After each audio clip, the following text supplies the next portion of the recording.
Hey fellow tankers, Mobius Y here with another video for World of Tanks console. Today's video continuing down the road to the T57 Heavy tank at Tier 10. We're taking a look at the Tier 6 light tank, the T21.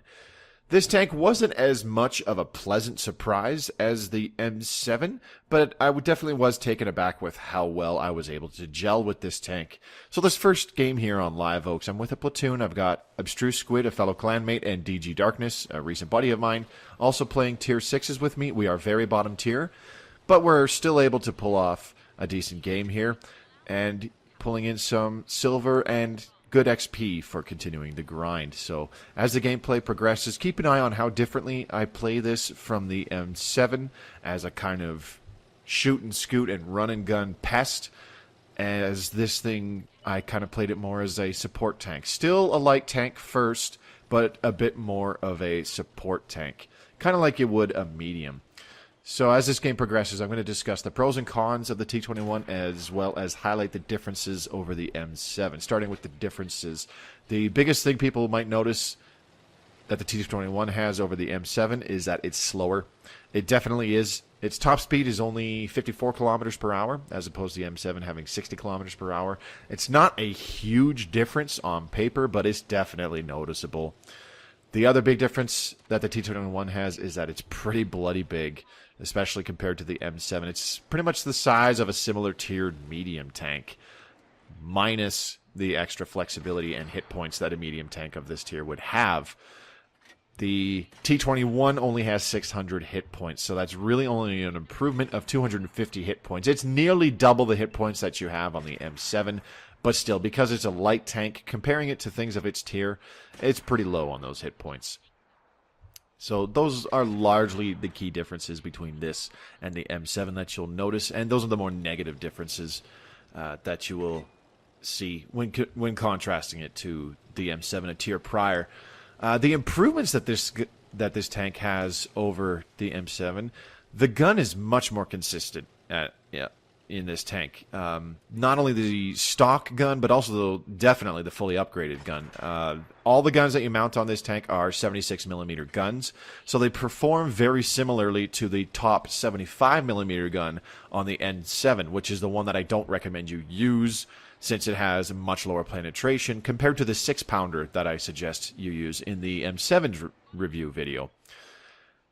This gun performs more consistently like that 75mm gun. It has good overall accuracy. It's not overly terrible. The dispersion on the move isn't too bad, and its aim time is actually really, really good. It also sports a pretty good rate of fire, and of course, low alpha damage to make up for that good rate of fire, I should say. So all in all, this tank still performs as you would expect a light tank to. It turns quickly, it moves quickly, accelerates quite well. It has solid view range. It maintains its camo on the move, as do all light tanks. And it has a decent and serviceable gun. The gun, of course, doesn't have a huge amount of damage, but it does have adequate penetration. And as I said, pretty consistent gun handling. Nothing spectacular, but nothing too awful. So pretty middle of the road, kind of what you would expect from the US tech tree, as the US tech tree has a lot of versatile, all-rounder kind of tanks. Now, personally, where the M7, I would rack up most of my damage getting in close and circling enemies and just putting lots of shots in them really quickly. With the T21, I was still able to do that, but I found myself playing a lot more passively and cautious in the early parts of the game because the decent accuracy of the gun, the better consistency of the gun, allowed me to hang back and take more shots from afar and be able to land those shots and rack up some early damage before I close in and try to circle remaining enemies, isolated enemies that don't have the maneuverability or the means to protect themselves from me. So before this game even finishes, I'm able to get most of my penetrations simply by shooting at things that were downrange from me, that were distracted from other tanks, as you saw, hitting what I believe was a Tiger P or a VK-36. I think it was a Tiger P, it doesn't matter. As well as a French TD just not too long ago. trying to get these on-the-move shots on the Panther. You can see the dispersion. While it's not great, it's definitely not awful compared to the 6-pounder on the M7. That reticule would fill the screen on the M7 with that 6-pounder, whereas on this tank with this top 76mm gun, not even close. Much better. And with the nice aim time of 1.9 seconds, you're able to aim in and get your shots in much more quickly, much more accurately as well than you would with the M7. All in all, I had a pretty enjoyable experience with this tank. I would still try to go after higher tiered tanks as much as possible, because of course they would have more HP, so I'd be able to deal more damage to them, but also you get more XP for dealing damage to higher tiered tanks, especially if you are bottom tier and shooting at tier 8s with this thing. And it's entirely doable with this tank. It's got the maneuverability where in parts of the mid and the late game you can close in and get some shots in their buttholes and rack up some damage. So finishing off that game, only 800 damage dealt with 900 assisted, still pulling in nearly 1600 XP because all of the damage we did was to higher tiered tanks. Hitting a higher tier French TD, the AMX AC-46, a higher tier Tiger P, a higher tiered Scorpion TD, and a higher tier TVP VTU Czech medium tank. So all that damage combined was able to allow me to pull in quite a bit of extra XP compared to if I had simply shot tanks of a similar tier at tier 6. So keeping that in mind, the grind on the T21, I didn't find it too bad, but it is definitely going to be one that people who don't have a premium account are going to want to buckle in for the long haul, especially if you don't have any free XP. I do not recommend using free XP on this tank either, because you're going to want to save it for the higher tiers. Absolutely going to want to save it for the higher tiers. The upgrades that you get do not warrant the use of free XP on this tank. While it does require a fairly significant amount of XP to actually acquire those upgrades while you're playing the tank, and of course to get the next tier tank, I cannot stress this enough. Don't use it. Save it for the much worse stock packages at the higher tiers, especially around tiers 8 and 9.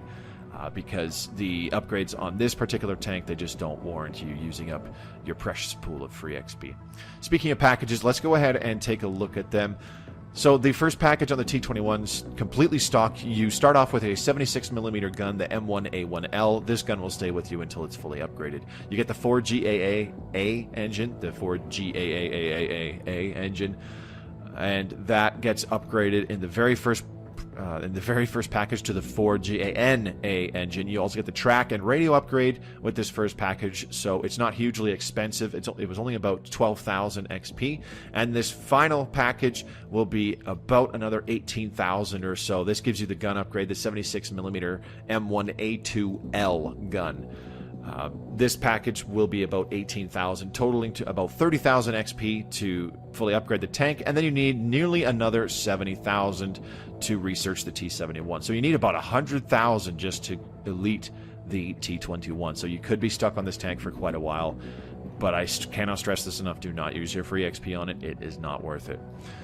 So let's take a look at the hard stats really quick on the top package. The 4GANA engine gives you 600 horsepower. This tank actually has a pretty dang good power to weight ratio because despite its size, it's not very heavy. So it does accelerate quite well. The 76mm M1A2L gun. Its rate of fire is 14.29 rounds per minute. That's better than the top 75mm gun on the M7, which is really nice. It also has better penetration values than you can get on any of the guns on the M7. You've got 130 base penetration and 177 penetration with the premium APCR rounds. So your standard AP and APCR rounds do an average of 115 alpha damage per shot.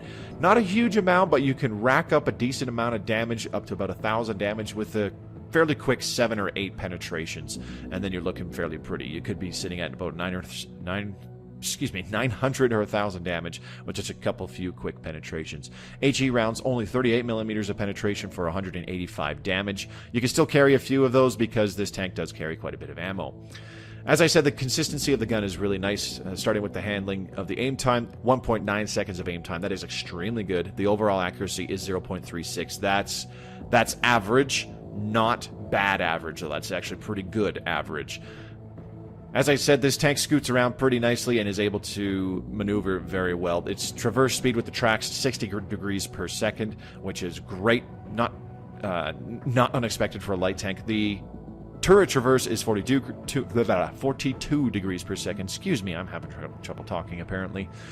So it will struggle to keep up if your tracks and your turret are turning in opposite directions. You'll find that the hull is obviously turning way faster. And the signal range is 745 meters to complement the 380 meters of view range on the T21. So this tank has amazing view range for a tier 6 light tank. Be sure to abuse that as much as possible. It's even better for its tier than the M7 of the previous tier. Let's go ahead and take a look at a couple of the additional stats. As I said, the power to weight ratio on this tank, 25.93 horsepower per ton. This is a very, very lightweight tank. And with that much power to weight ratio, with only 600 horsepower, you avoid getting rammed and avoid ramming into enemy tanks. It doesn't matter what they are, just avoid it altogether. You will lose a big chunk of your HP if you do so. I had a bit of a misnomer earlier. The top speed is actually 57 kilometers per hour, but due to ground resistances and whatnot, you'll find that it's largely going on regular grassy terrain. It's largely capping out at about 54 kilometers per hour. Its top reverse speed is really nice at 21 kilometers per hour, allowing you to peek-a-boom quite well. You can get back behind cover if you just took a shot at somebody. Some additional stats on the gun. The reload time, its base reload time is 4.2 seconds, which obviously is lowered with the additions of crew skills as well as equipment like a gun rammer and vents. And the max elevation is 25 degrees, so it can aim up really high. It's really easy to shoot upwards at people trying to use hills on you. Its max gun depression is also 10 degrees, so it can use ridge lines to peek over, get those cheeky shots into people's sides who are not paying attention to you, just to eke out a little bit extra damage to them, help your team try and take them out just a little bit quicker. So this tank, while it is a light tank at heart, it still operates quite a lot like a medium because it has that kind of flexibility to move around the map where it needs to go and still be able to use any kind of cover, whether it's a ridge or whether it's a building, and just take cheeky shots at people who are not paying attention to rack up some damage and help take them out of the game more quickly. Let's take a look at the equipment and supplies that I used. As I said, this tank carries a lot of ammunition, so I carried 50 AP rounds, 15 APCR. Those were pretty nice to have, especially when bottom tier and facing off against some of the really tough heavy tanks, especially like the Japanese heavy tanks, for example. And high explosive, I only carried 5 of them. Rarely shot them, but they came in handy for shooting at things like paper TDs, for example, the Scorpion in the last game. If I had more time and foresight, I could have loaded some HE to shoot at him. Or possibly even something like a Borsig if you find yourself bottom tier and want to hit a Borsig for some extra damage to give you a big XP haul. For consumables, very basic, small repair kit, small first aid kit, automatic fire extinguisher is what I used. This thing has a fairly high chance of fire, 20%, as you saw in one of the previous screens, so I definitely recommend bringing in an automatic fire extinguisher to reduce that by a fair amount. For equipment, medium caliber tank, gun rammer, coated optics, and improved ventilation. As I said, I treated this thing as a light tank at heart, so the coated optics and improved ventilation just further enhanced that really nice 380 meters of view range. I was able to outspot all sorts of things even when I was bottom tier. The medium caliber tank gun rammer and the improved ventilation also reduces the reload time of the gun as much as possible. For additional options for equipment, I don't really recommend anything else unless you want to play this as a passive scout tank. You could do binocs and camo net. I don't recommend it though. My other option would be possibly put on a vertical stabilizer. Obviously this would mean swapping out either vents or coated optics for this. That option would be totally up to you, and I only recommend going this option if you treat this thing more like a medium tank than you do a light tank, which I don't recommend because, as I've said several times, this thing is a bit of a light tank at heart, so you want to try and maximize that view range as much as possible so that you can abuse it as much as possible. You'll find that you get some pretty good results by racking up a fair amount of assisted damage just because you're getting spotting assists on enemies that your teammates are shooting at, especially if you're playing close to the front lines. So this next game here on Nom on Hand, loading into the game here about 17 seconds before the game starts. This is a completely different kind of game from the previous one, whereas the previous one was a kind of low end of of average. This game was actually one of my better games with this particular tank. As you can see, I'm still platooned with a couple people. DG Darkness still using his Snakebite, and Buck using his Boilermaker. We are still very bottom tier. There's a lot of tier 7s and tier 8s in this game. Definitely a lot of tier 8s as well. So we do want to play cautiously. This tank only has 600 hit points. It can easily be killed in 3 shots. Sometimes in 1, depending on the tier 8s that it is facing. Something like a Borsig that is mounting the 15 centimeter gun with 750 alpha, it can kill this thing in 1 shot. An ISU 152, whether it's mounting the BL10 or it's mounting the derp gun, it can kill this thing in 1 shot. The BL10 has 750 alpha damage. The derp gun has about 1,000, if I recall correctly. There's also some tier 7s that could do that. Again, the Russian TD, the SU 152, mounts a derp gun that could easily 1-shot this tank with an HE shell, or even a heat round, as a matter of fact. So getting a couple early spots. Try to take a pot shot at the enemy scout, the T37. He's just lighting up people. He can only really see myself, DG Darkness, and the other friendly medium tank that's behind us, though. He's not really lighting up much of the team. Of course, we only lit up about 4 enemies as well between myself and the teammates that moved into this part of the map in the northwest corner in order to try and get some eyes as well. So just playing cautiously. I don't want to commit to any attacks just yet. Not until we have better intel. Until we can identify where pretty much the entire enemy team is. So there are tracers coming from further over to our right. We definitely know something is there. At least one other tank. So trying to rush these guys that are straight ahead will mean that I am exposed on my right-hand side. Finally, a Tiger 2 gets spotted. He's pulling way forward. Trying to get a more advanced position on us in order to kind of press the attack. He gets heavily punished for pulling forward there, and our Chrysler K teammate takes out the T37, so they effectively lose their eyes. This gives me and Darkness a little bit more room to move around in our tier 6 light tanks, so we figure we want to get a little bit closer as soon as possible. Enemy Skoda T21 on the ridgeline. I'm able to put one through the front of his turret. It looked like he was aiming right at me, so I kind of rushed that shot. I was very lucky that it went straight and actually struck him. But I'll take it. That's my first pen of the game. I'm not going to complain. Sometimes you do have to rush shots like that, and they will miss. Absolutely. RNG will do that. But sometimes you'll get lucky, hit exactly where you need it to, and get an easy pen. One more shot into the Skoda T25. Right now, he is the only thing holding up a whole advance from everybody that is back here, including me and DG Darkness in our tier 6 light tanks. One more hit on the Skoda T25. He's essentially a 2-shot now, so I've already got 3 pens this game. We're up 3 kills to the enemy's 1 kill. Game's going good so far. Enemy STA-1 gets taken out on the other side of the map, so they have lost nearly a third of their team.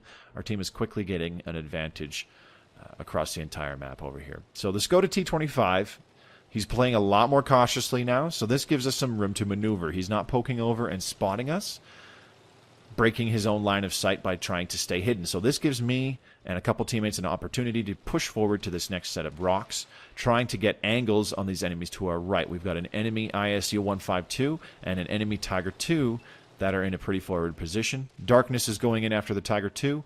I tell him I'm going to try and get up there and assist him. Unfortunately, he gets spotted before getting there and takes a lot of damage from these ridge fighters that are up here. There's all sorts of enemies. There's a US 03. There's a Banshee Comet premium tank. There's a T32. Fortunately, Darkness is able to take out the enemy Skoda T25. So poking out. Something is definitely aiming at me. I take a shot at the UDS. At the UDS 03. I don't want to trade with him because he has a much higher alpha damage than me and way more hit points. It would just not be a wise trade. So the UDS takes out Darkness. Darkness goes down, but a couple of their team still gets taken out. The Tiger 2 far to my right gets eliminated. ISU 152 should also be dead, so that just leaves a few tanks right in front of us. I decided to load some APCR to try and get some shots at this T32.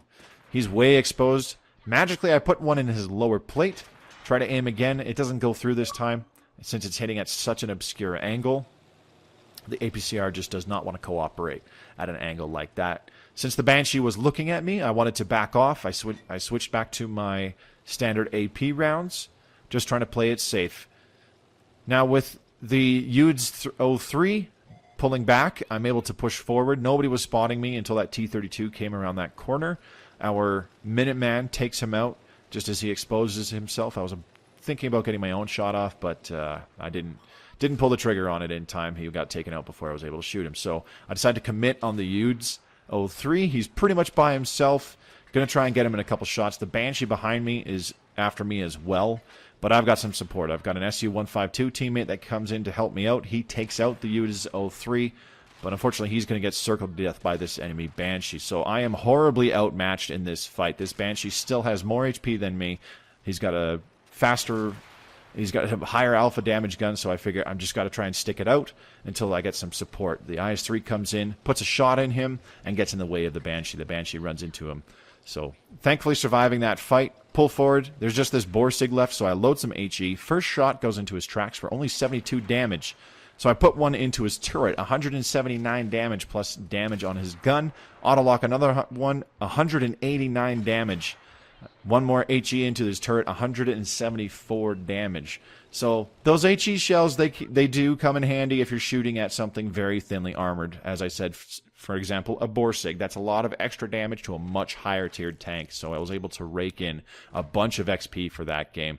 2,142 XP, earning myself a Confederate medal, seeing as I destroyed no enemy tanks, but I shot a lot of them.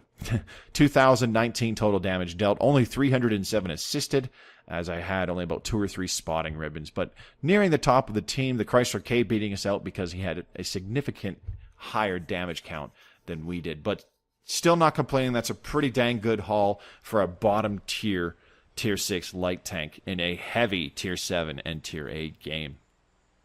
So that's a look at how the T21 worked out for me. Be sure to check out the extremely long T21 gameplay video that I uploaded last week. It's got a better mix of gameplay. It's got some of my worst games. It's got some of my best games, and it'll give you a much better idea of how I got along with the T21. All in all, I did enjoy this tank, and it was a bit of a breeze to finish off, and I do look forward to playing the crap out of the T71 at Tier 7, as it's very much a Lycan clone with a couple differences, and I have played a Lycan quite a bit, so hopefully it will also be a very pleasant experience as I continue towards the T57 Heavy. That'll sum it up for today's review video. This has been Mobius Y for World of Tanks Console. Thank you very much for watching. If you would like more World of Tanks Console content, feel free to subscribe to my channel and click the bell icon to enable notifications. Hopefully I'll see you by tonight's stream, where I will definitely be playing the T71. You can find a link to my Twitch channel in the description below. I'll see you guys on the battlefield. As always, happy tanking.